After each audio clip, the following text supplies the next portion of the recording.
Do you remember when I got Teriak by Latafa as a sample? I fell in love with it and I immediately ordered a full bottle of it.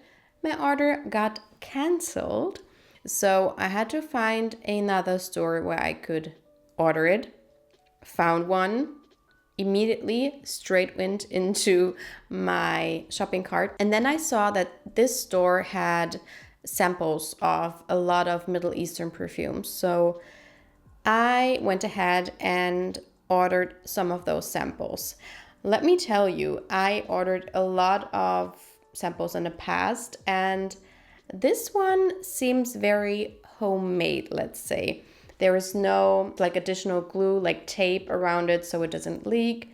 This does not have any of that. The name is handwritten on here and it just seems very handmade. I just wanted to point that out, but it was from a official store. And I got 5 samples of quite new and or hyped up Middle Eastern perfumes that I really wanted to test out. Some of them were in stock and I was so hyped about that I almost ordered a lot of them blindly. But I'm glad I did not, because a lot of them are not what I thought they would be. So let's just jump into it. The first one is Qissa Pink, and this is from Paris Corner, and it is very hyped up. And now I see that it is back in stock, so I could get it. A lot of people say that this is the Better Yara by Latafa, which is a perfume I enjoyed, but the dry down was to me very boring and generic. And I'm not too sure why people say they are exactly the same, but this one is just a little bit more elevated. I feel like they're in the same family, but they're not very close on the test strip and also on my skin. This is a apple, coconut, heliotrope, jasmine, rose scent with cashmere, with cedar, sandalwood, patchouli, vanilla, sugar. And I smell a lot of the apple. The other one has this strawberry, milky, fruity, but more watery kind of feeling to it. This is a lot more thick, like an apple yogurt, like thick and apple-y. But the apple is very synthetic. So I don't really agree that this smells a lot more sophisticated than Yara. I feel like they are both mainly on the same level, but this is just different. To me, this is all about apples. I do smell the coconut. I do smell the heliotrope and maybe a little bit of the violet that is in here.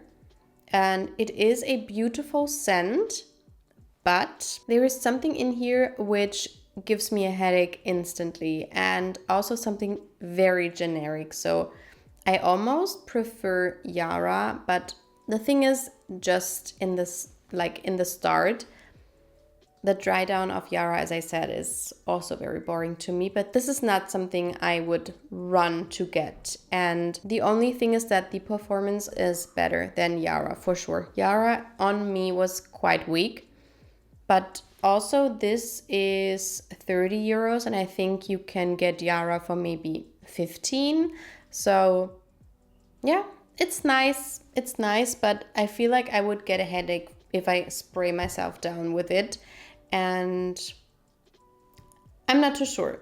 Maybe this one is something I do like, and it has to maybe sit and I have to wear it a lot of times, and maybe it's a love at second sight, but for now it's not really. Okay, then on to all three of the Taskeen perfumes, and this is also by Paris Corner.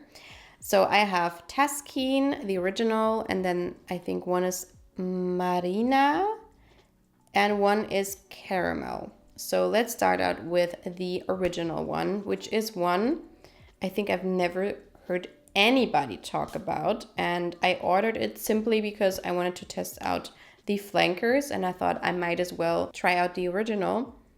But, well, maybe I know why, because this to me is not my thing at all. I don't know if this is supposed to be a dupe of anything, but to me, it's in the same realm as Tom Ford's Bitter Peach. Yeah, because it is to me a very synthetic peach and patchouli perfume with a lot of sweetness. You can get the vanilla in here, the tonka bean. There is something fruity in here as well from something else. Maybe it's the Havana and the blood orange, but no. This is an immediate no for me. I detest the combination of peach and patchouli, especially if the peach is super synthetic. And to me, this is, unfortunately or fortunately, this is quite a strong perfume. So when I sprayed it for the first time, I was shocked because I could smell it all throughout the room. And it's not half bad. I feel like I actually prefer it to Bitter Peach, and there was another one that reminded me of Bitter Peach as well.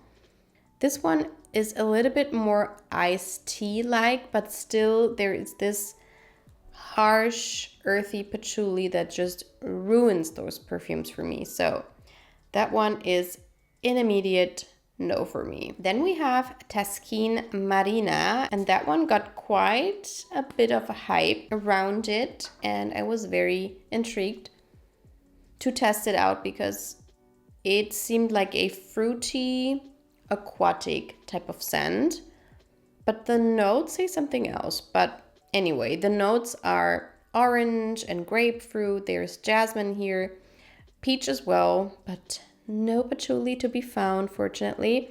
Musk and also blackcurrant. And this is super nice. I don't know if this is supposed to be a dupe of anything. I don't have anything like it in my collection, though it is not something I've never smelled before. If you like scents like Armani's Si Passione Eclat, this is in the same family, I would say.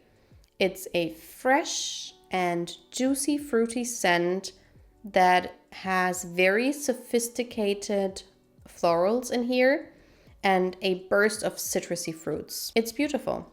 This is beautiful. This is easy to wear. It's perfect for the spring and summertime. Performance is very good on it.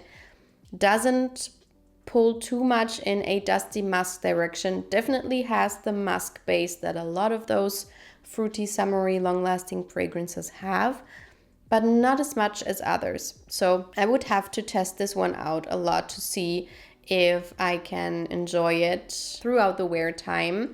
But that one is definitely a candidate for me to buy as a full bottle. On to the next one, which is, I think, the most hyped fragrance out of all of those perfumes today. And this is a flanker of Taskeen as well. It's called Paris Corner Taskeen Caramel Cascade. And this one has notes of caramel, milk, tonka bean, honey, vanilla, white musk. And this is yummy. I think a lot of people say that it smells like Bianco Latte. It's definitely in the same family. It's not a dupe to me.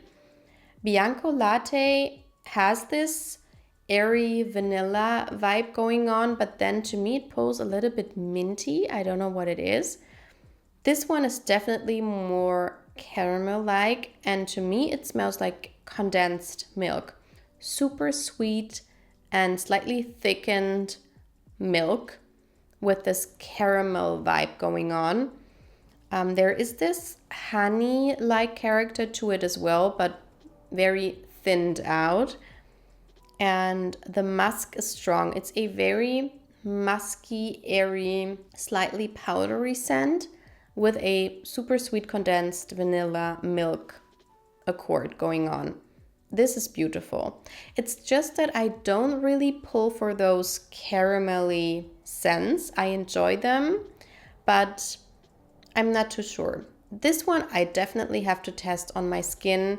Maybe it's something for the fall and winter time. Maybe in fall, this will be something I will add to my collection because, as you may know, I am searching for a very simple vanilla perfume that doesn't have a lot of other notes in it, but also doesn't smell like straight up vanilla extract, isn't too musky, too caramelly, too anything. Just a simple, clean, beautiful vanilla scent that you could wear on its own or mix with something else. And this one, although it is caramelly to me, it's not too much caramel in there. And also the caramel is not the sharp caramel that I don't like at all, like the Juicy Couture Gold, I think it is called, has this sharp caramel. Also the Sucré version I have in my collection.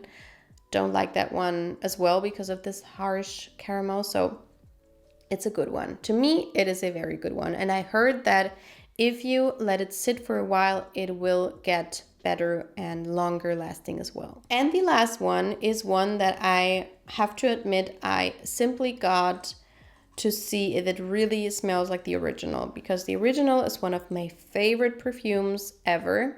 I think it's a masterpiece. And this is from a house called Fragrance World. I've never heard about this brand, and this is called Intro Ivory Musk. So this looks, oh my god.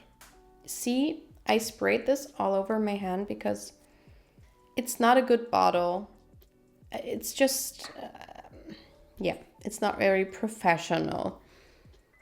But anyway, about the scent. This is clearly supposed to be a dupe for Musk Therapy by Initio, which is one of my favorite perfumes. And I have to tell you, it is very close. It's not a clone, it's not a dupe, but it's very heavily inspired by Musk Therapy.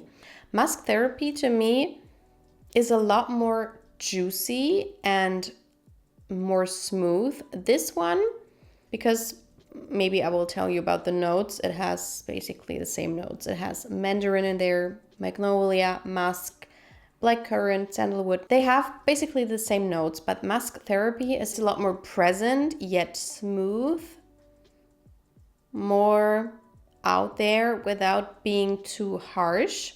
And this one is more quiet, but goes straight into my head. So I have to be careful. I have to test it out to see if I get a headache from it, because I can spray Musk Therapy liberally and I will not get a headache from it at all. And this one, there's something slightly sharp in there, and I feel like it's the musk, because as I told you, a lot of times those long-lasting fruity perfumes have this musky dry down that pulls dusty and gives me a headache and is off-putting to me. So I have to test this out more. But if you look at the price, and this is around 30 euros, this is amazing. This has 80 milliliters of juice for 30 euros. It's a great quality for that price. It's not as long lasting as Musk Therapy on my skin, but also it's not weak at all. It's beautiful. You get the same vibe, not as much, but of course the price difference is immense, but I do enjoy it. And the bottle is spot on, basically. So these were the perfumes I wanted to share with you today. Let me know if you've tried any of them and what you think of them. I'm very impressed by most of them, let's say. I'm very impressed by the Marina one, the Caramel Cascade one, and also the Intro one. And I have to think about which ones I'm gonna get, but also they have to come back in stock anyway. So one problem less for me. I hope to see you in my next video. Bye.